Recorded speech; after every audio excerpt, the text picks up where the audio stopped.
Halo, Assalamualaikum warahmatullahi wabarakatuh. Kembali lagi nih di Dipkom Diskusi Komunikasi episode 2. Wah, senang sekali bisa bertemu dengan kalian lagi di Dipkomers. Saya panggil Dipkomers aja ya, karena Dipkomers ini adalah sobat-sobat komunikasi nih. Nah, pada Dipkom kali ini kita akan membahas seputar tema yang sangat menarik dan tentunya dengan narasumber yang sangat menarik juga dan juga sangat jauh nih sobat Dipkomers. Nah, saya memberitahukan bahwa Dipkom kali ini, di Dipkom episode 2 ini gak kalah seru dan gak kalah menariknya nih dengan Dipkom episode 1 yang sebelumnya dengan Pak Akbar ya.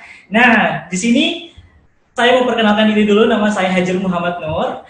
Saya selaku moderator di sini, saya mahasiswa Ilmu Komunikasi Universitas Aisyah Yogyakarta. Nah, di Dipkom kali ini kita bekerja sama dengan Media Score dan juga di Dipkom ini kita bakalan live di Instagram dan juga di YouTube. So buat kamu, ajak teman-teman kamu, ajak saudara-saudara kamu dan kerabat-kerabat kamu untuk menyaksikan live kita pada hari ini. Nah, namun sebelum jauh membahas tentang Dipkomers hari ini, tentang Dipkom hari ini, aku pengen nyapa kalian semua dulu nih. Apa kabar? Bagaimana kabar kalian? Semoga dalam keadaan sehat walafiat dan tentunya sudah siap nih untuk ikut Dipkom bersama kita pada hari ini. Nah, untuk tema Dipkom kita pada hari ini yaitu kuliah asik di luar negeri. Nah, kuliah asik di luar negeri, ngomong-ngomong kuliah asik di luar negeri, apa kabar pendidikan hari ini ya di Indonesia? Wah. Nah, narasumber kita pada hari ini adalah Bapak, atau saya biasa manggilnya Pak ya. Yaitu Bapak Raditya Yudhistira Sujanto MA. Beliau merupakan PhD kandidat di Business Administration Asia University Taiwan. Wow, langsung saja kita sapa mungkin Pak Radit yang lagi berada di Taiwan nih. Halo, assalamualaikum Bapak. Waalaikumsalam warahmatullahi wabarakatuh. Suara saya jelas ya Pak? Jelas. Waduh, aku kalau udah dengar suara Pak Radit itu kayak udah, wah ini dosen favorit banget nih. Wah. Pak Radit, gimana nih perkembangan di Taiwan nih Pak tentang coronanya nih? Udah bagus sih sekarang karena kasusnya udah nol berapa bulan gitu kan. Jadi semua udah kembali normal, sekolah normal, perkantoran buka gitu. Mulai sebelumnya sempat tutup, sekolah harus online dan segala macam. Tapi karena kasusnya udah 1 bulanan lebih, udah nggak ada. Jadi sekarang udah semua normal. Tapi kalau pakai masker, hand sanitizer masih harus gitu.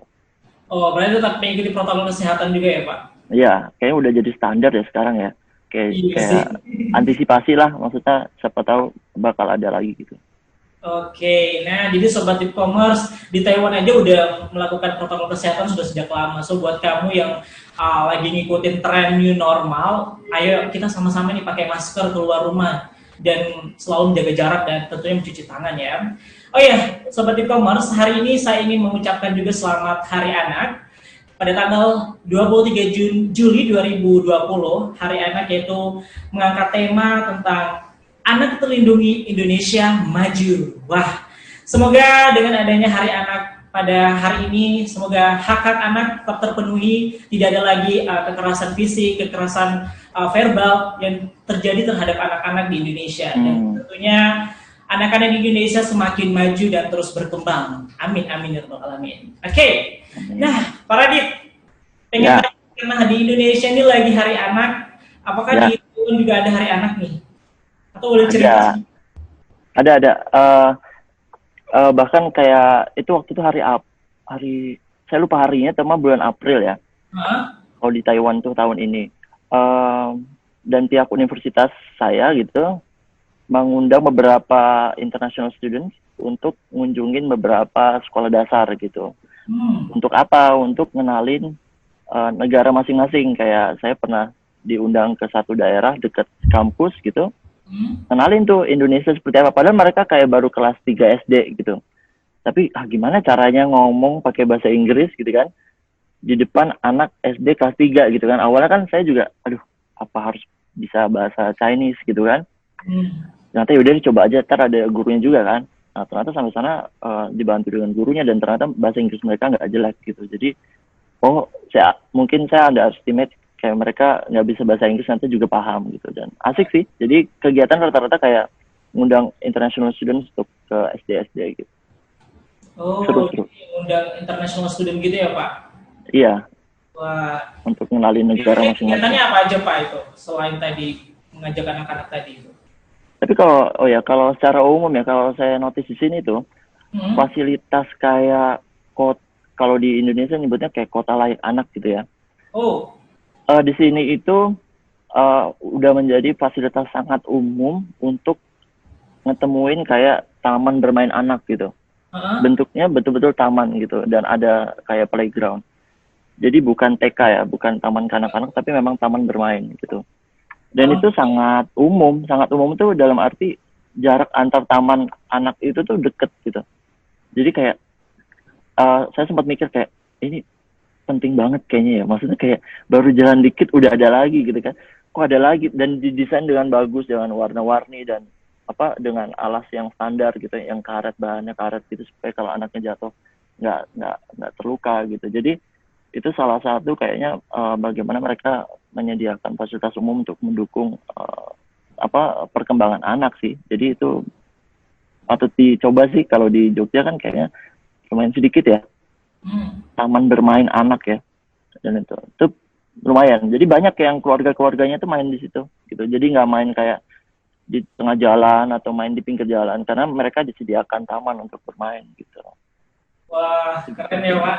Asik. Tapi saya nggak main di situ. Boleh lah Pak, kalau udah nikah, udah punya anak, boleh diajak ke situ. Amin, siapa tahu bisa kesini lagi.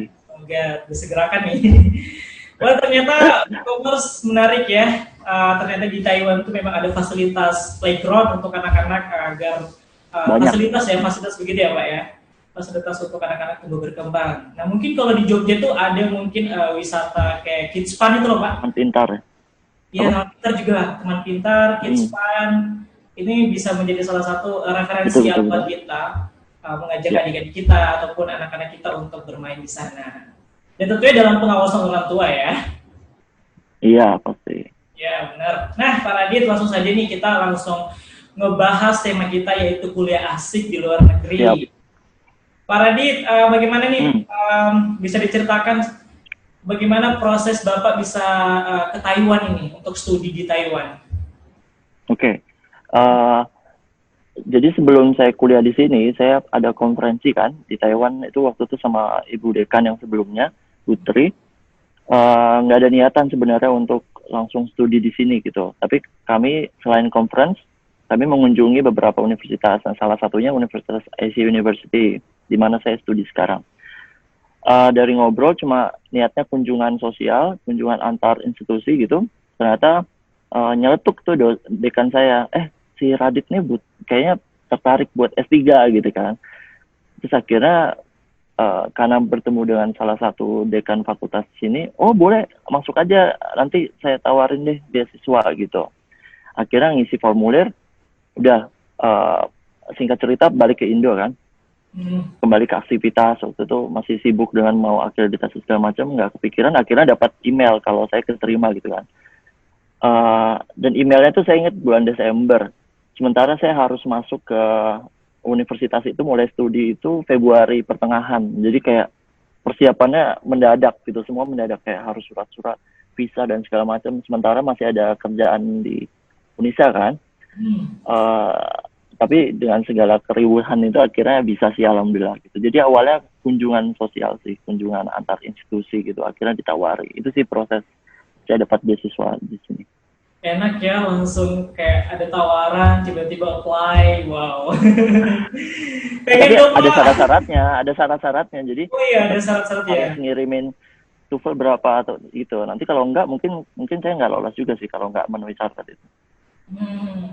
Pak, kan ini Bapak merupakan kandidat PhD Business Administration nih. Ini kan arahnya ke bisnis ya Pak. Nah, kenapa nggak ambil komunikasi gitu yang mungkin lebih detail mungkin Pak? Oke. Jadi di sini itu kalau komunikasi yang di kampus saya itu lebih ke IT gitu kan, lebih ke electronical. Sementara saya nggak mungkin kan ngambil ke situ. Akhirnya saya belokkan ke business administration. Kenapa? karena dulu S2 saya kebetulan juga manajemen komunikasi. Sementara kampus di sini fakultasnya adalah fakultas manajemen gitu. Nah, jadi business administration ya ada juga komunikasinya. Jadi komunikasi bisnis gitu atau corporate communication gitu. Gitu sih. Jadi studi-studinya juga semester kemarin saya belajar tentang komunikasi lintas budaya juga kayak di Unisa juga ada kan ya satunya. Nah, saya juga belajar kemarin. Semester kemarin ada komunikasi lintas budaya. Jadi ada kok, tetap ada unsurnya. Cuma dia lebih ke arah komunikasi bisnis gitu.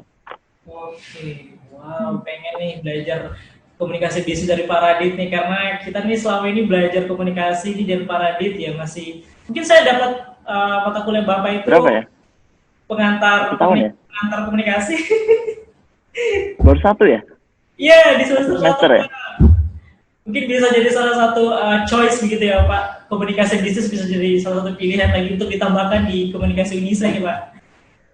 Bisa, silahkan ngobrol dengan Kak Prodi. Kirain dengan rektor Pak. Iya, itu juga. Oke, nah Pak Radit pengen tahu lagi nih Pak, kenapa sih memilih Taiwan? Kenapa sih nggak negara-negara lain? Spesial Taiwan itu apa sih Pak? Ya, jadi memang saya dapat tawaran kan waktu itu, cuma bukan berarti terus saya apapun yang terjadi saya pilih gitu kan, tapi juga mempertimbangkan gitu. Jadi kalau boleh cerita tuh, dulu kan sebelumnya saya conference di Taiwan. Nah, conference itu sedikit banyak kayak, oh gini toh cara hidup mereka, oh gini toh lifestyle mereka, oh gini toh negaranya gitu, masyarakatnya. Akhirnya kayak asik juga ya, dan sedikit mengingatkan saya dulu waktu masih di Singapura, mirip banget gitu. Jadi kayak waktu saya conference di sini itu kayak, wah ini mirip banget sama waktu di Singapura. Budayanya, orang-orangnya, cara penggunaan bahasa Inggrisnya dicampur dengan Chinese sedikit, mirip deh. Jadi saya nggak ada kayak merasa sangat beda waktu itu di Taiwan. Nah, akhirnya kayak cuma berangan-angan, kayaknya keren deh kalau kuliah di sini gitu, kayak asik deh. Akhirnya ya alhamdulillah dikasih rezeki itu kan, dikasih jalan gitu. Akhirnya oh ya udah kalau gitu pas nih. Maksudnya kayak karena saya pernah ke Taiwan sebelumnya, kayak tahu kan ada gambaran tinggal di sana, kayaknya lumayan nyaman gitu. Dan akhirnya memang nyaman. Setelah dijalanin 1 tahun lebih, memang nyaman sih, sesuai ekspektasi atau bahkan lebih sih sepertinya. Oke, Pak boleh tahu dong, sebenarnya kalau Bapak nyamannya tuh lebih nyaman mana, Indonesia atau Taiwan nih Pak? Beda. Karena memang negara maju sama berkembangan memang ada perbedaannya kan. Tapi kalau dari segi mana yang di-prefer itu beda, dua-duanya lah, maksudnya beda pertimbangan gitu. Kalau di sini yang bikin nyaman itu sebenarnya fasilitas umum sih, karena sesuai dengan misalkan nanti kan mungkin Ajir mau tanya soal kesibukan saya kan. Nah, salah satunya itu kan kerja kan part time. Nanti kan ada bayar pajak kan, pajaknya itu sorry ya, ini ada suara bel, jadi dia setiap 2 jam ada bel kampus. Ada bel ya. Jadi kalau kesibukan ngajar misalkan, kerja gitu kan, kita harus bayar pajak kan, pajak penghasilan. Nah ini besar banget, kalau di sini tuh 18% gitu. Awalnya kayak nggak tega kan, waduh gila, itu kepotongnya banyak banget, sementara juga gaji part-time berapa sih gitu kan. Ya seberapa udah dipotong 18% pula. Tapi itu kerasa di fasilitas umum yang dikembalikan ke masyarakatnya, misalkan bis yang gratis 10 km pertama, bisnya pun yang bukan yang nggak enak gitu, bisnya yang kayak mungkin kayak busway ya.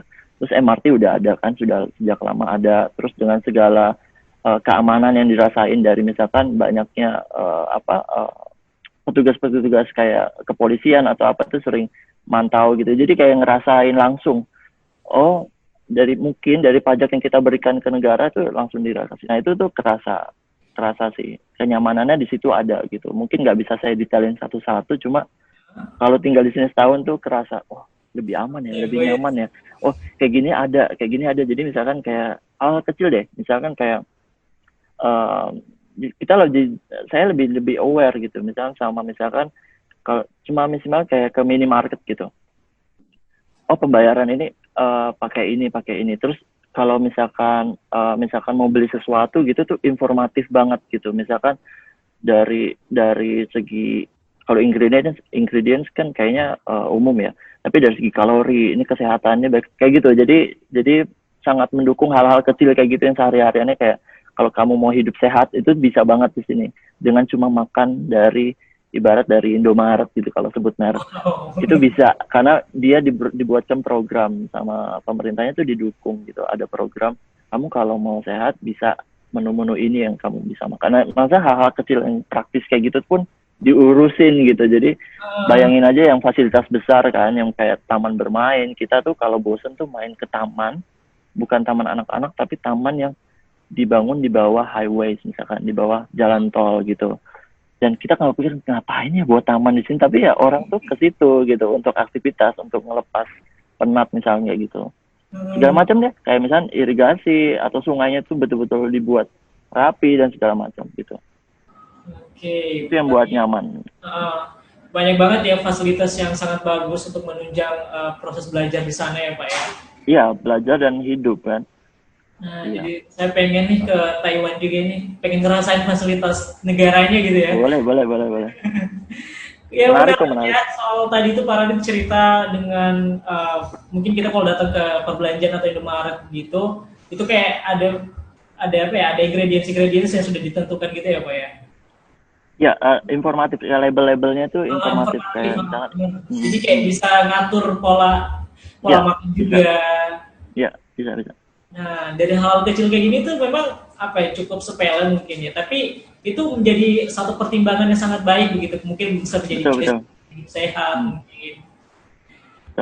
Ternyata di e-commerce buat kalian yang masih belum ada jiwa-jiwa untuk ke luar negeri, aduh sayang sekali nih kalau nggak mau buat kesana nih. Pak Radit nih udah merasakan gimana enaknya fasilitas negara maju, karena Hong Kong udah termasuk negara maju ya Pak. Iya.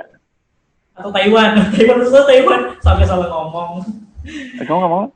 Ya, Pak Radit pengen tahu juga nih, gimana sih sistem pendidikan yang ada di Taiwan ini, kan apalagi kan di Taiwan ini dikejar-kejar dengan negara-negara yang memiliki teknologi yang sangat maju. Nah, bagaimana sih sistem pendidikan di Taiwan, Pak? Oke, kalau pendidikan di universitas ya misalkan ya. Kalau di Indonesia kan mungkin saya bisa bilang kalau level universitas, bukan kayak politeknik atau akademi gitu kan. Kalau universitas itu misalnya paling sebagian besar atau semua universitas di Indonesia kan skripsi ya. Kalau di sini itu nggak semua skripsi gitu. Banyak yang kayak di kampus saya itu lulusan S1 itu bukan academic writing yang dijadikan output, bukan skripsi, bukan riset gitu, tapi project gitu. Maupun ini level universitas, bukan akademi atau bukan politeknik gitu. Jadi misalkan kayak saya cerita itu S1 di sini misalkan ada prodi desain misalnya, komunikasi desain. Tapi di dalamnya ada kayak jurusan kayak mungkin fashion atau visual design misalnya kayak gitu. Nah, nanti di ujung pendidikan mereka itu dibuat project bukan per individu, bukan kayak skripsi perorangan gitu kan. Kalau di sini tuh kolaborasi gitu. Jadi yang misalkan si anak mahasiswa desain gitu, mereka kan outputnya adalah fashion show kan. Ya kan, mendesain baju dan kostum atau apapun itu untuk dijalankan di atas panggung gitu. Nah, tapi kan mereka nggak ada pengetahuan panggung, gimana buat panggung pencahayaan. Nah, itu kerjasama dengan mahasiswa yang di bidang itu gitu. Oh, gimana buat dekorasi, nanti kerjasama sama yang desain. Oh, gimana buat poster, itu nanti kerjasama sama visual design, mahasiswa visual design. Nah, jadi kolaborasi nanti jadi satu event gitu. Event yang akan ada jurinya, memang jurinya tuh expert gitu. Jadi misalnya mungkin kalau fashion design ya ada mungkin fashion designer atau apa, nanti biasanya ditampilkan di hall kampus, semua orang bisa lihat gitu, apapun projectnya, dan memang kayak pertunjukan jadinya gitu, karena kolaboratif semua jurusan dari mungkin satu departemen itu gitu. Jadi itu sih salah satu yang beda. Kalau selebihnya sih sistem pendidikannya mungkin sebagian besar sama sih kayak di Indonesia sudah gitu. Cuma yang saya notice sekali itu adalah output level S1 itu betul-betul nggak semua harus academic paper gitu atau skripsi. Kecuali S2, S3 itu harus kayak tesis dan disertasi. Kalau S1 enggak, itu yang buat beda. Jadi mereka kalau diajak ngobrol kayak skripsi mau apa tuh mereka nggak tahu. Mereka nggak ada pikiran, apain riset gitu kan. Karena mereka disibukkan dengan hal-hal yang memang aplikatif juga gitu, maupun belajar teori tapi aplikatif. Jadi mereka lulus itu harapannya siap kerja gitu, bukan menjadi peneliti kan. Jadi, karena outputnya memang project yang bisa dipersembahkan, misalkan dalam bentuk video atau foto. Ini loh project saya waktu itu gitu. Menarik sih. Menarik banget Pak, wah saya pengen banget nih ke Taiwan, jadi gak usah mikir-mikir lagi soal skripsi nih Pak. Nggak bisa lah. Karena memang beban terberat anak-anak yang semester akhir ini, wah ini skripsi nih karena belum lagi ya banyak lah ya pertimbangan untuk skripsi ini, kayak harus bimbingan terus, harus koreksi ini, aduh pusing ya Pak. Tapi di sini juga bukan berarti, kan saya juga ngobrol, bukan berarti itu lebih gampang dari skripsi, enggak. Karena mereka itu harus komunikasi, koordinasi dari 1 tahun sebelumnya. Karena kan mau buat event kan. Dan gimana promosinya gitu. Jadi bukan cuma kayak formalitas buat panggung gitu, enggak. Tapi mereka harus mengundang audiens, gimana cara mengundang. Nah jadi juga proyek yang besar. Jadi nggak cuma kayak kecil-kecilan, enggak. Jadi mereka mengundang media gimana, kayak gitu-gitu. Mereka belajar. Iya, betul-betul belajar dan bekerja serius nih Pak. Untuk menjadi profesional. Betul. Nah, ya mungkin ini bisa menjadi salah satu contoh ataupun bisa menjadi choice untuk Indonesia ya. Mungkin nanti di Indonesia mungkin pendidikannya nanti untuk mahasiswa akhir nih khususnya, mohon maaf banget nih mahasiswa akhir nih mungkin bisa tadi kata Pak Radit mungkin bisa ada project ataupun hal-hal apa yang sekiranya itu bisa membuat pilihan kita menjadi lulus itu lebih mudah begitu. Selain tadi ada skripsi. Namun berbicara soal skripsi ataupun project ini di e-commerce, sebenarnya kedua hal ini adalah hal-hal yang sangat membuat kita menjadi belajar untuk menjadi orang yang ternyata di universitas itu aku belajar seperti ini. Ternyata ketika aku nanti di dunia kerja aku harus seperti ini. Jadi ada tuntunan yang harus kita capai di sini. Iya, jadi kalau skripsi itu jangan lihat cuma bukunya ya, tapi proses kayak kamu cara berpikir, kamu cara menganalisis, kamu cara melihat situasi, cara melihat isu. Nah, itu juga akan kepake kok di dunia kerja gitu. Jadi bukan cuma lihat ujungnya, cuma skripsi buku gitu, enggak. Tapi prosesnya itu juga melewati kayak proses analytical thinking, kayak gitu kan. Gimana kamu berpikir analitis, gimana kamu berpikir strategis gitu. Jadi sama bagusnya Kak. Oke, sama bagusnya dengar tuh di e-commerce semua, apa kata Pak Radit, jadi jangan menganggap sepele sebuah skripsi yang Anda buat. Betul. Seru ya pembicaraan kita pagi hari ini dengan Pak Radit. Ternyata saya baru tahu juga di Taiwan sistem pendidikannya seperti itu, jadi pengen banget nih ke Taiwan nih. Main-main. Pak, boleh cerita dong, awal-awal Bapak datang ke Taiwan itu pernah ngalamin culture shock nggak? Terus kalau culture shock, apa nih culture shock yang Bapak alami nih? Boleh cerita nggak? Oke. Boleh. Mungkin saya itu agak curang dikit ya, dalam arti karena Taiwan kan bukan negara asing pertama yang saya pernah tinggalkan. Dulu tuh jadi saya mengenali suasana internasional itu sejak kuliah 1 waktu itu. Kuliah 1, karena memang saya kan dulu bahasa Perancis kan. Jadi memang sangat dekat gitulah dengan internasional. Lalu kerja dengan orang asing gitu, akhirnya juga dapat tawaran gitu di luar kota dengan orang asing juga. Akhirnya dapat kerjaan di Singapura juga dengan orang asing. Akhirnya juga harus mandiri kan di Singapura. Cari kos sendiri dan segala macam. Gini susahnya gitu. Akhirnya pas di Taiwan, makanya saya sempat teringat, ini kayak mirip di Singapura. Jadi adaptasinya cepat gitu kalau saya. Ada curangnya di situ. Adaptasinya cepat kayak, iya bahasanya mirip kok gitu. Makanan yang mereka makan juga mirip kayak Chinese food gitu, yang sudah dikombinasi dengan beberapa kultur lain gitu. Jadi mirip, jadi agak curang. Tapi tetap ada culture shocknya sih sebenarnya. Kayak awal-awal itu, kalau di psikologi itu kan ada kayak gelombang gitu ya, wave gitu ya. Ada menyesuaikan, terus nanti ada ada stage, ada level bulan madu itu mereka nyebutnya, lagi bagus-bagusnya, lagi seneng-senengnya sama Taiwan misalkan, lagi kayak merasa turis apa semua baru gitu kan, kesini seru, kayak happy gitu. Tapi nanti ada lower lower curve-nya di bawah gitu yang buat kamu merasa depresi gitu misalkan. Nah aku juga pernah ngalamin naik turun itu gitu, kayak pertama masuk wah keren apa beda apa mereka ada ini kan, merasa kayak baru aja semuanya gitu. Tapi akhirnya pas sudah beberapa bulan itu juga ada culture shock, misalkan oh ternyata makanan yang kita makan tuh nggak semuanya aman misalnya kayak gitu. Ternyata bahasanya itu nggak mentang-mentang saya bisa bahasa Inggris, ternyata nggak bisa dipakai banget gitu ternyata di sehari-hari. Terus tiba-tiba budaya mereka, masyarakatnya itu juga awalnya kayak mirip-mirip, ternyata juga beda gitu kan. Kalian nggak bisa sembarangan kayak melakukan hal yang sama yang kalian lakukan di negara sebelumnya, misalnya di Indonesia gitu.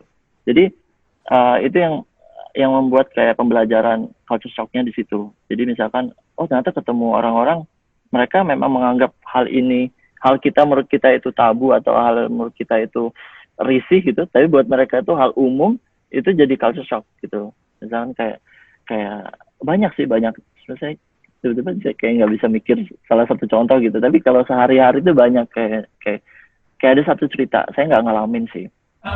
Jadi satu teman Indonesia, beberapa sih sebenarnya, karena mereka kan pakai jilbab ya. Nah itu naik bis tuh sebetulnya aman, semua tuh aman, alhamdulillahnya aman, mau jalan sampai jam 12 malam juga aman gitu. Tapi mereka itu sering dapat cerita, kita share gitu cerita, tiba-tiba ada satu penumpang, ibu-ibu sudah lansia gitu, marah gitu ke salah satu teman saya yang pakai jilbab itu. Marahnya pakai jari tengah kan, saya nggak bisa tunjukin di sini, dikasih jari tengah gitu. Terus teman saya bingung kan, kayak kenapa, apa salah saya gitu. Akhirnya mereka nanya, kamu itu ya, kamu Muslim ya, kayak gitu, ada kayak gitu. Jadi kayak simbol-simbol apa yang dikenakan kalau itu merepresentasikan Muslim, itu beberapa orang menunjukkan ketidak sukaan mungkin ya. Tapi saya nggak pernah ngalamin karena mungkin nggak kelihatan ya, maksudnya kalau wanita kan lebih kelihatan pakai jilbab dan segala macam, lebih tapi nggak banyak kok. Tapi itu ada cerita-cerita kayak gitu, 2-3 orang mendapatkan kayak tatapan sinis, tapi nggak ada yang physical abuse, tuh nggak ada, cuma kayak tatapan, kayak tiba-tiba mukanya marah atau misalkan jari tengah kayak gitu aja. Tapi sisanya nggak ada sih, jadi aman. Culture shocknya itu sih. Makanan juga culture shock sebenarnya. Wah, apa ini Pak makanannya yang culture shock nih Pak? Selain yang nggak halal gitu kan, itu juga kayak penyesuaian banget kan. Penyesuaian dalam arti kalau di Indonesia tuh ke warung, ya udah menunya apa, ya udah makan aja nggak mikir kan. Kalau di sini kan nanya dulu misalkan, atau beli snack aja. Itu maupun tulisannya ayam, kita tuh harus baca di baliknya. Ada nggak pork oil atau minyak babi misalnya kayak gitu, ada nggak dia mengandung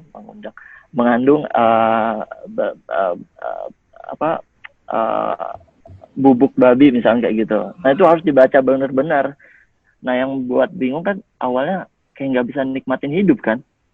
Ya, waduh susah juga ya makan di sini ternyata gitu, harus jaga banget dan kita capek banget harus mikir gitu. Nah akhirnya haruslah punya teman lokal gitu yang bantu kita. Misalkan nanti tuh beda cerita lagi tuh, kalau misalkan kita ajak belanja gitu, belanja bulanan atau mingguan, ada snack gitu, tolong dong bacain ini ada nggak sih, karena kan kebanyakan nggak bahasa Inggris kan, kebanyakan tulisan Mandarin kan, karakter Mandarin. Nah akhirnya nggak ada kok, ini aman, nggak ada tulisan pork oil atau apapun. Yaudah akhirnya bisa beli kayak gitu. Nah akhirnya dari pengalaman itu saya juga harus ngenalin, gimana sih kalau karakter tulisan Mandarin yang pork oil atau yang dia pork powder atau apa. Nah itu akhirnya nggak perlu mereka sudah tahun ini bisa ngenalin gitu. Jadi penyesuaian sih, tapi awal-awal harus punya teman lokal. Iya sih, itu penting banget sih teman lokal buat kita mudah beradaptasi dengan betul, itu penting. Salah satu kiat itu. Soal kiat nih, nah di harus ingat tuh kiat dari Pak Radit. Nah Pak Radit pernah nggak sih orang-orang ketika Pak Radit mungkin bertanya ataupun orang lain yang bertanya kayak misalnya ini halal apa enggak, pernah nggak sampai tersinggung gitu? Nah itu salah satu kelebihan Taiwan ya. Memang saya ceritain tadi tuh ada yang ngasih kata-kata sinis gitu ya, kayak nggak enak dan segala macam. Tapi sebagian besar itu mereka toleransi gitu. Karena di sini pun itu kepercayaan maupun bukan kepercayaan itu beda-beda. Ada yang Buddha, ada yang Hindu, ada yang Tao, dan ada yang enggak ada gitu. Jadi ateis ya, nggak percaya apa-apa gitu. Jadi mereka pun juga hidup dengan keberagaman, ditambah dengan banyaknya pendatang kayak misalkan pekerja Indonesia kan, kebanyakan Muslim. Akhirnya mulai mengenalkan gitu kalau di Taiwan juga ada Muslim ternyata kayak gitu. Jadi di sini ketika saya tanya, oh ini ada babinya nggak, misalnya kayak gitu. Oh ada yang langsung jawab, oh nggak ada kok, nggak ada gitu.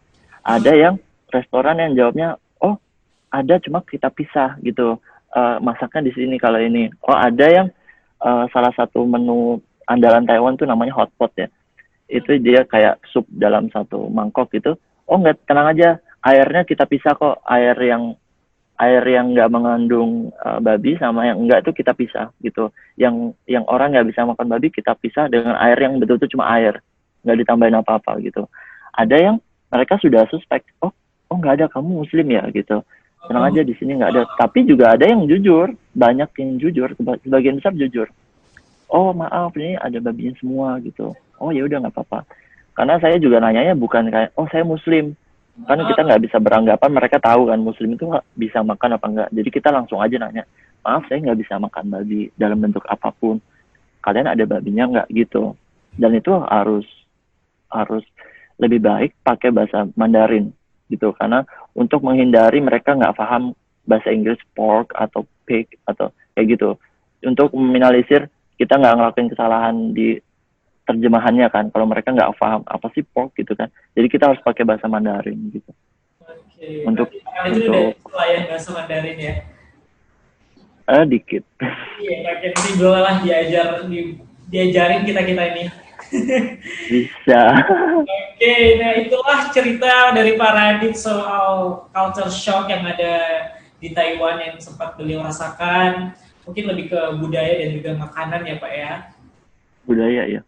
Budaya dan makanan ya, mungkin hal yang lumrah mungkin ya Pak, mungkin bagi para mahasiswa. Iya, tapi sebenarnya itu culture shock itu tuh pasti ada ya. Cuma kalau saya itu kan juga banyak teman-teman kan dari luar kan, nggak cuma dari negara lain, tapi Indonesia juga banyak kan di kampus ini gitu. Ada yang depresi gitu, ada yang depresi harus ke rumah sakit, treatment. Saya nggak nyebut nama, cuma ada satu teman gitu. Karena jadi kita tuh culture shock tuh bisa di menurut saya tuh bisa atasi dengan diri kita gitu.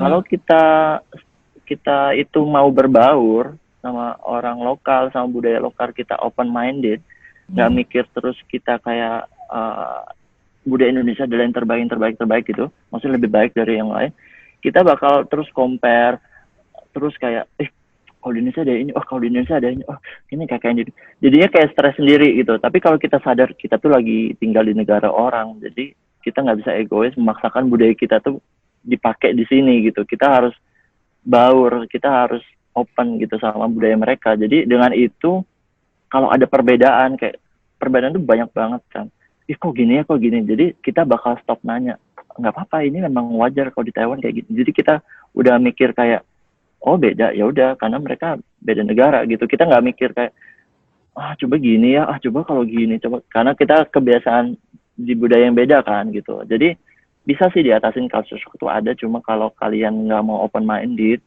nggak mau berbaur dengan budayanya loh ya, bukan orangnya aja tapi budayanya, menerima, kalian bakal depresi sih, kayak nggak betah, pengen pulang Indo cepet-cepet gitu, kayak melamun. Jadi ada kok beberapa kasus yang depresi.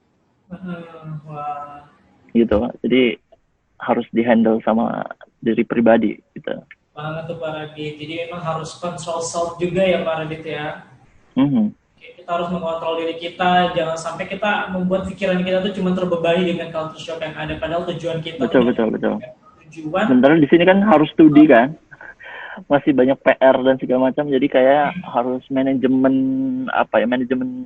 emosinya tuh harus benar-benar dimainin gitu.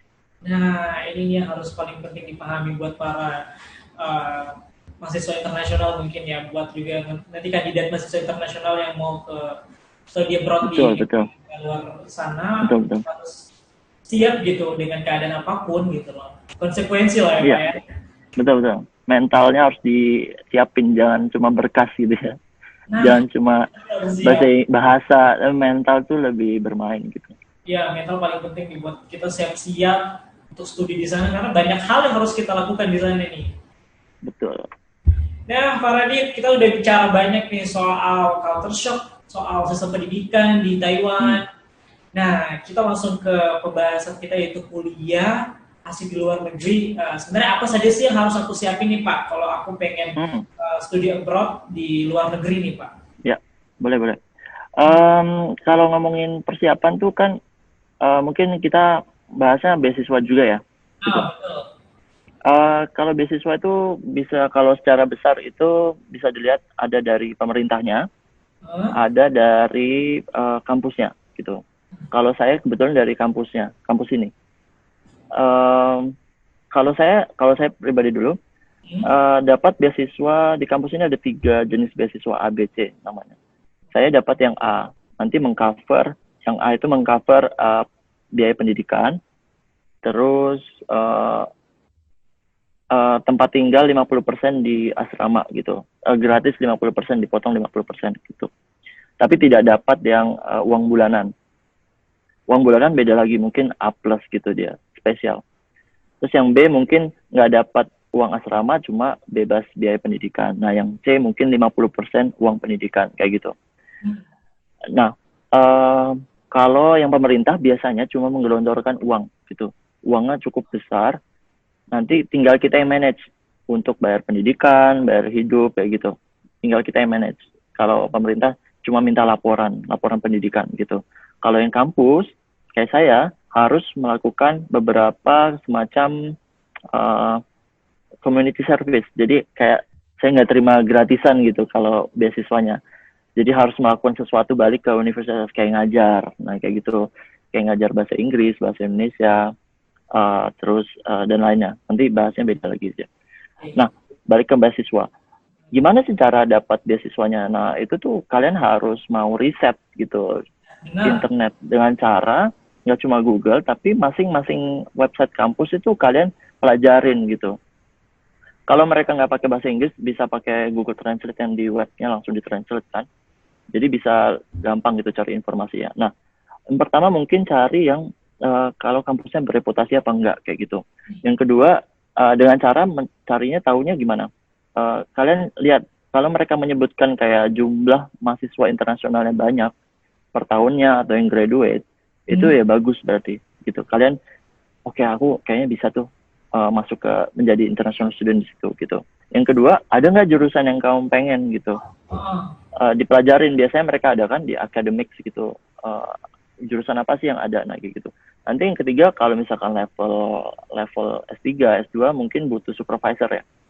Nah itu cari ada nggak yang profesornya menaungi bidang kita gitu, yang bisa kita ajak diskusi kayak gitu. Plan saya kalau mau riset ini nih, tesis saya rencana ke depan ini nih gitu prof, misalkan gitu. Ada biasanya di website tuh ada emailnya. Nah udah dapet, kalian bisa kayak pendekatan ke profesor itu. Prof, kalau misalkan kayak profnya itu menunjukkan ketertarikan, oh bisa nih, kayaknya kamu bisa deh riset di sini gitu, atau studi di sini gitu.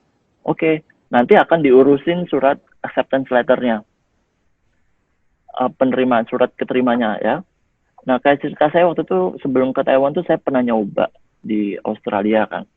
Nah, ada kegagalan. Tapi dari segi kampus, waktu itu saya sudah ngobrol sama profesor di salah satu profesor di sana. Ini loh rencana studi saya, rencana riset saya untuk PhD. Oke, menarik. Ini ada kok profesor yang bisa kamu ajak kolaborasi gitu. Nah, mereka mau mengisukan surat keterimanya. Nah, kegagalan saya di beasiswa fundingnya, uangnya, yang saya aplikasiin waktu itu ke pemerintahnya Australia, tapi ternyata nggak lolos. Jadi karena biayanya tidak ditanggung sama universitas, saya cuma dapat acceptance letter, saya nggak punya uang kan, dan cukup besar kan tinggal di Australia. Jadi saya nggak bisa ngambil itu, kesempatan itu. Nah, akhirnya keterima di Taiwan, ya udah saya ambil karena udah cocok gitu semuanya. Nah, itu ada yang kayak gitu, kasusnya kayak gitu.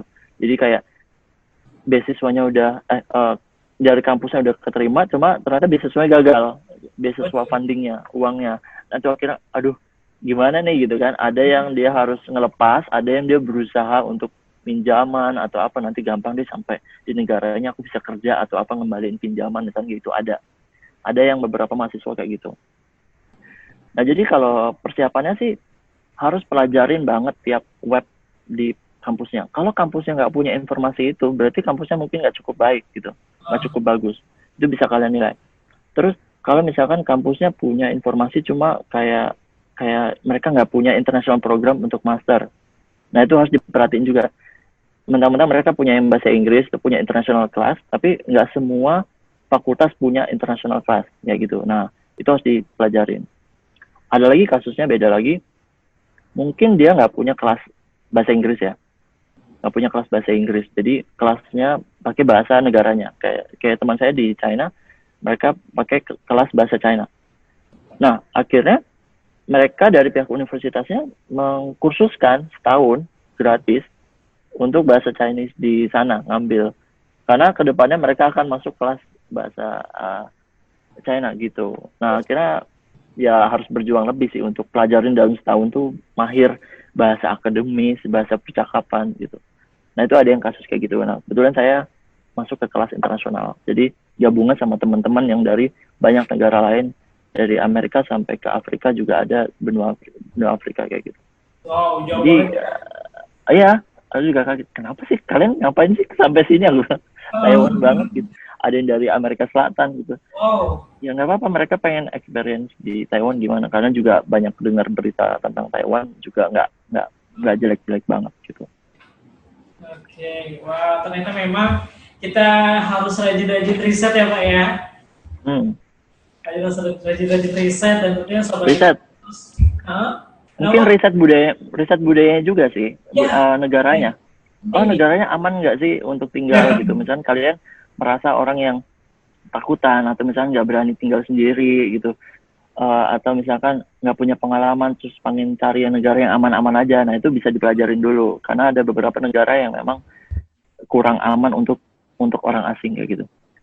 Kalau Taiwan aman.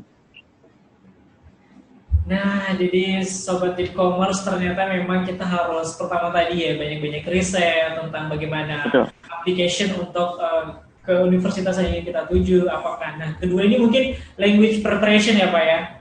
Jadi persiapan bahasa nih yang paling penting juga nih, karena mungkin mengikuti syarat yang ada ya Pak ya. Betul. Nah, sama yang tiap universitas ada standarnya sendiri, berapa TOEFL atau IELTS atau perlu nggak sih bahasanya atau nggak perlu gitu. Ada tiap universitas dan tiap negara. Nah, ini penting betul untuk kita pelajari nih. Dari mungkin dari bahasa, juga nanti apa saja syarat-syarat ketentuan dari universitas yang ada. Ya, buat sobat e-commerce jangan bosan-bosan untuk riset, dan tentunya kita harus banyak-banyak mempelajari hal-hal yang sudah dibuat dari ketetapan kampus gitu ya Pak ya. Nah Pak, kan biasanya kan salah satu kendala mahasiswa itu kan biasanya fundingnya ya, menjadi masalah funding atau pembiayaan. Pak. Nah kalau untuk living cost di luar negeri itu sendiri itu gimana tuh Pak? Apakah ada Bapak pernah mengalami kesulitan untuk living costnya sendiri atau biaya hidup di sana? Ya, menarik sih pertanyaannya. Soalnya Taiwan tuh mungkin ya 2-3 kali lipat kali harga standar di Indonesia gitu untuk makan atau apa gitu. Kecuali kalau masak sendiri ya. Kan kita ngomongin yang kita belanjakan gitu kan. Jadi itu kayak salah satu culture shock juga sih kayaknya.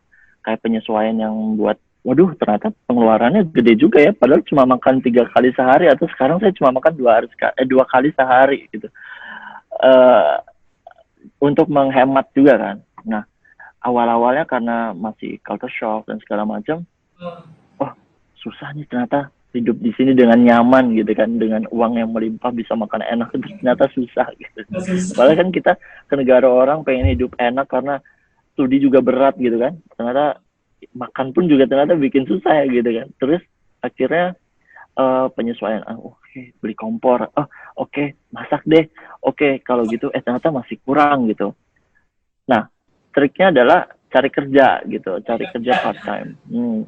Itu tuh kayak kewajiban deh kalian tuh kalau kesini nggak kerja tuh kayak nggak punya pengalaman gitu, kayak cuma belajar dan tidur doang, nggak ada ceritanya gitu. Tapi kerja itu maupun kecil tapi itu bisa kayak ngasih tambahan dikit-dikit gitu. Kalau saya dulu tuh dari semester awal tuh ini mungkin yang salah satu kiat lainnya. Kalian tuh kalau sampai sini jangan selalu berharap kayak kampus tuh menyediakan informasi gitu. Atau misalkan kampus tuh geret kalian misalkan kesini nggak ada informasi cuma nggak akan direpetisi kayak diinget-ingetin terus, ada yang kayak cuma sekali dikasih kalian juga harus inisiatif. Nah saya tuh dulu inisiatifnya lumayan tinggi. Jadi setelah saya ngelewatin ospek, maksudnya kayak ospek seminggu gitu, saya langsung keliling cari misalkan ke language center ada informasi apa, mungkin saya bisa ngajar di situ. Ternyata saya ternyata pembukaan untuk ngajar bahasa Inggris, maupun gaji kecil banget, kayak aduh jangan deh soalnya kecil banget gitu, tapi kan saya cari pengalaman kan. Nah akhirnya oh iya bukaan nih, kita sudah mau tutup gitu kan, waduh sempat cepat siang ini ya kasih TOEFL-nya di print apa segala macam lah, bukti kalau kamu bisa bahasa Inggris. Nanti di interview pakai dengan beberapa dosen-dosennya gitu kan pakai bahasa Inggris. Oke, kamu bisa deh kayaknya. Akhirnya nunggu waktu keterima kan. Nah pas keterima, teman-teman yang lain tuh yang dari Indo terutama, kamu ngapain sih kok ke situ? Kok ke ruangan itu terus gitu, kayak tiap 2 hari sekali gitu kan.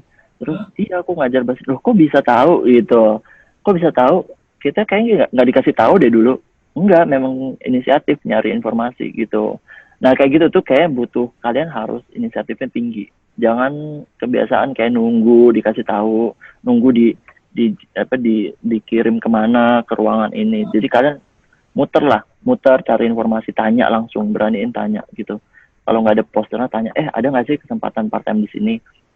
Ini buka ini nggak sih, buka ini gitu. Nah akhirnya alhamdulillahnya dari part time kecil banget itu saya ada dapat tawaran, karena kita juga ngajarnya juga dengan benar ya, dengan kayak nggak males-malesan. Akhirnya mungkin dinilai kinerjanya, dapat tawaran ngajar bahasa Indonesia kayak gitu. Karena sudah dapat koneksi itu di pusat bahasanya. Nah akhirnya ya udah, akhirnya mulai dari situ mulai ada pengalaman lebih lagi kayak gitu. Akhirnya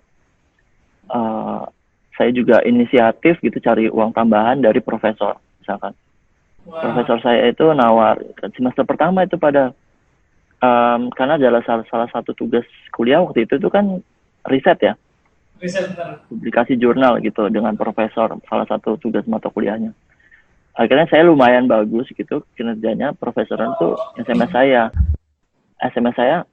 Rat, kan di sini saya panggilnya Rat ya. Rat, kamu mau nggak kalau saya jadi advisermu gitu? Oh nggak apa-apa. Saya mau prof gitu. Akhirnya oke, tapi nanti kamu jadi research assistant saya ya kayak gitu di research center kayak gitu. Oke, nggak apa-apa prof. Jadi nanti kamu tugasnya nggak kayak PhD lain mungkin kalau liburan ya, kalau weekend. Kalau saya itu hampir sekarang saya summer break aja itu ada paper yang harus ditulis gitu, ada penelitian yang harus dikerjain. Jadi nggak non-stop gitu, karena saya kerja dengan profesor saya gitu, maupun kayak nggak digaji atau segala macam, cuma ada kayak misalkan diajak makan siang, itu kan lumayan ya ngurangin pengeluaran kan kayak gitu, dan pengalaman dan koneksi. Nah itu tuh salah satu kiatnya ada inisiatif, dan kalau kalian mau jangan malu gitu, jadi ngomong aja, utarain. Saya bilang, Prof, ya saya jujur saya butuh uang tambahan kayak gitu. Kalau ada celah saya bisa kerja sedikit pun, itu saya mau kayak gitu. Jadi tawarin diri sendiri aja ke orang lain. Jadi kalau orang lain nggak ngelakuin itu, bukan berarti kesempatannya nggak ada gitu. Jadi kalian harus nanya ke orang itu, ada nggak kesempatan itu gitu. Dan itu di luar negeri wajib banget, karena itu salah satu survival skill-nya yang harus ada. Kalian bertahan hidupnya itu alatnya adalah itu, dari kerja dan kesibukan. Kalau enggak kalian bosen, depresi, cuma kuliah, ngerjain tugas, pulang, main-main tuh bosen. Apa, monoton, kayak gitu aja. Terus benar. Pak, saya jadi kembali termotivasi nih. Kembali Iya, termotivasi dengan apa yang Bapak sampaikan bahwa ternyata jadi mahasiswa itu harus pinter-pinter nih, cari peluang. Nah, iya ini benar-benar, harus dicontoh ini. benar. Ini harus pinter-pinter ya Pak cari peluang nih. Iya, kadang-kadang tuh otaknya encer ya. Misalnya saya tuh bukan orang yang paling pinter ya, maksudnya. Tapi kalau kita nunjukin kalau kita tuh bisa, kita akan mengalahkan orang pinter yang nggak tahu kesempatan itu ada. Misalkan prof saya tuh pasti tahu deh. Mungkin ada orang yang lebih pintar dari saya. Cuma mereka tuh nggak datang ke prof itu. Cuma saya dengan mungkin kalian yang lumayan menawarkan diri, oh ya udah sini masuk gitu. Sementara mungkin yang orang yang lebih pintar tidak mengambil kesempatan itu gitu sih. Jadi nggak harus menjadi orang yang sangat pintar untuk dapat kesempatan itu sih. Oh, wow. Aduh, saya jadi malu sendiri dengan diri saya ini, Pak. Iya dong. Tiga yang ada mungkin gitu ya. Ini PR besar nih buat sobat e-commerce semua yang lagi nonton. Iya makanya mahasiswa kan disuruh selalu dibilang, ayo inisiatif dong tuh ada beasiswa, oh ada lomba, ada ini. Ya memang banyak sih itu. Ya alhamdulillahnya makin banyak ya sekarang ya. Nah jadi memang tuh jadi bayangin aja tinggal di Indonesia, mungkin di rumah sendiri yang nyaman. Bayangin aja kita harus seperti itu, apalagi di negara orang gitu. Kita mau ngapain lagi sih di sini? Teman-temannya juga segelintir doang, nggak ada keluarga. Jadi ya ngisi waktu dengan kegiatan yang produktif aja gitu sih. Bener-bener. Oh dapat uang dikit lumayan kan daripada bengong. Waduh. Cuma memang yang saya perlu ceritain efek dari pandemik ini ada gitu.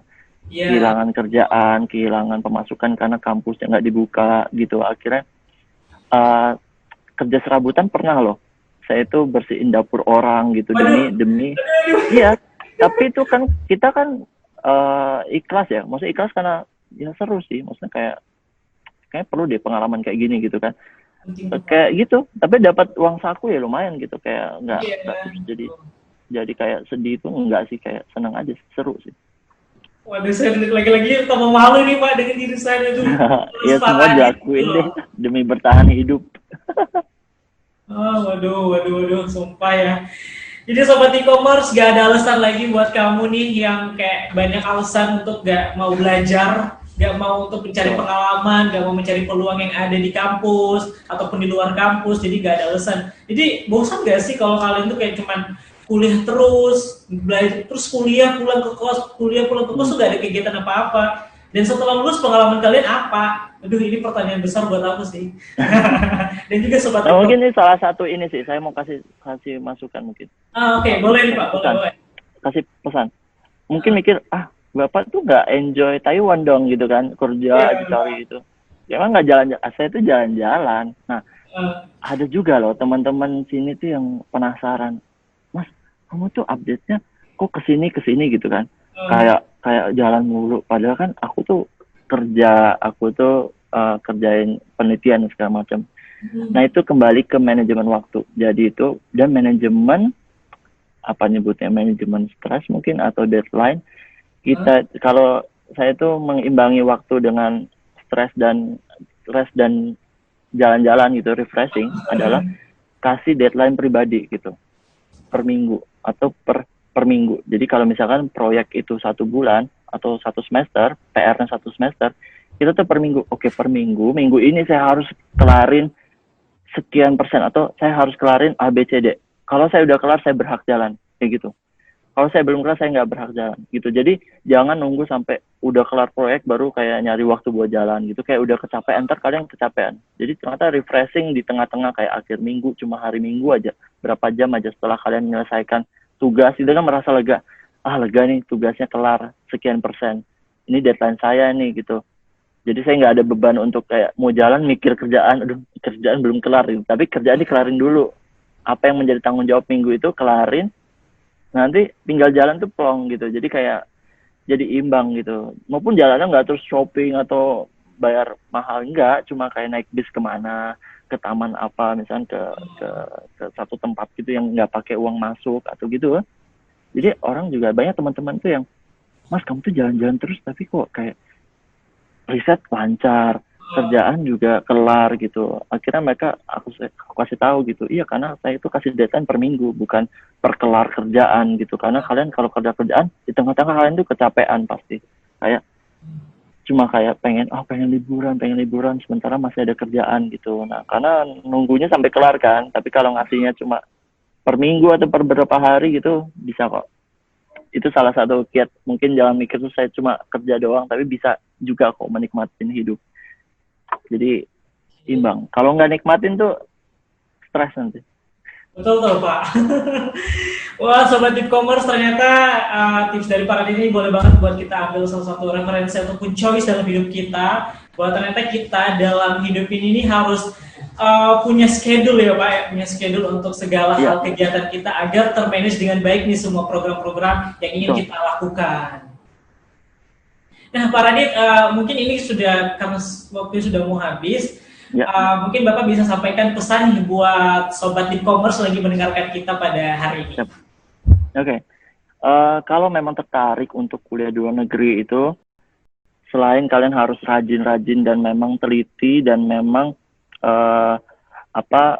giat gitu ya untuk mencari informasi, memenuhi segala persyaratan dan menanyakan ke orang-orang yang sudah pernah pengalaman, itu kalian juga harus siapin mental kayak gitu. Karena sampai sini keadaannya mungkin akan jauh berbeda dari gambaran gitu. Tapi tenang aja, sebagian besar negara itu punya kumpulan Indonesia kok, komunitas pelajar Indonesia. Jadi sesepi-sepiannya kalian itu akan ada teman-teman Indonesia yang senasib gitu ya. Nah tapi di luar itu sih persiapan berkas dan segala macam. Kalau kalian punya teman yang sudah kuliah di situ, itu sangat bantu karena bakal bisa kayak diobrolin sama dekannya atau misalkan langsung coba dong hubungin profesor ini gitu kan, bisa nggak dia nerima mahasiswa lagi misalnya kayak gitu untuk jadi bimbingan ke depan. Nah itu sangat bantu. Jadi pintar-pintar kalian deh kalau misalnya memang tertarik ke luar negeri, cari funding, cari beasiswa yang bikin nyaman, terus siap-siap untuk mungkin kangen rumah atau misalkan siap-siap untuk segala macam akan berbeda gitu dari segi budaya, makanan dan segala macam, dan cari informasi itu sebelum pergi. Jangan sampai sini baru kayak cari-cari gitu, enggak. Jadi kayak informasinya pun tentang negaranya, pengeluaran di sana berapa sih untuk makan. Saya juga nyari itu waktu itu. Cari ngekos tuh gimana sih caranya gitu, atau cari biaya kos berapa sih. Nah, itu kalian manage dari awal. Misalkan karena ada yang datang ke sini itu mereka nggak punya uang banyak, tapi uangnya terbatas. Nah, nanti beasiswa saya itu turun setelah beberapa bulan. Ada yang kayak gitu. Jadi 3 bulan pertama saya harus hidup pakai uang tabungan sendiri atau uang dari Indonesia. Nah itu di manage, uang kos segini, berarti saya punya uang segini, saya punya segini gitu. Dan kalau untuk sehari-hari saya kasih masukan, download, saya tuh direkomendasiin teman di Taiwan sih, download app yang tentang pengeluaran. Jadi kalian catat, nanti saya makan habis $40, catat, nanti masukin di situ. Nanti direkap dia per bulan. Kamu sebagian besar itu makan sekian. Nah, itu sangat-sangat bantu. Saya sangat terbantu. Jadi saya melihat bulan lalu, bulan lalu saya keluar untuk makanan, kategori makanan sekian ribu $. Wah, bulan ini saya bisa lebih dikit lagi dong, harusnya kayak gitu, misalnya kayak gitu.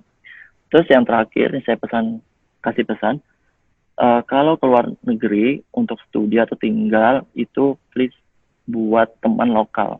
Itu sangat-sangat penting.